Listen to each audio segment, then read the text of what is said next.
சங்கீதம் 5ஆம் அதிகாரம். கர்த்தாவே, என் வார்த்தைகளுக்கு செவிகொடும், என் தியானத்தை கவனியும். நான் உம்மையை நோக்கி விண்ணப்பம் பண்ணுகிறேன். என் ராஜாவே, என் தேவனே, என் வேண்டுதலின் சத்தத்தை கேட்டருளும். கர்த்தாவே, காலையிலே என் சத்தத்தை கேட்டருளுவீர். காலையிலே உமக்கு நேரே வந்து ஆயத்தமாகி காத்திருப்பேன். நீர் துன்மார்க்கத்தில் பிரியப்படுகிற தேவன் அல்ல. தீமை உம்மிடத்தில் சேர்வதில்லை. வீம்புக்காரர் உம்முடைய கண்களுக்கு முன்பாக நிலை நிற்க மாட்டார்கள். அக்கிரமக்காரர் யாவரையும் வெறுக்கிறீர்.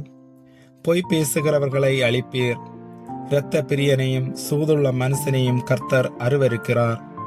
நானோ உமது மிகுந்த கிருபையினாலே உமது ஆலயத்துக்குள் பிரவேசித்து உமது பரிசுத்த சன்னதிக்கு நேரே பயபக்தியுடன் பணிந்து கொள்ளுவேன்.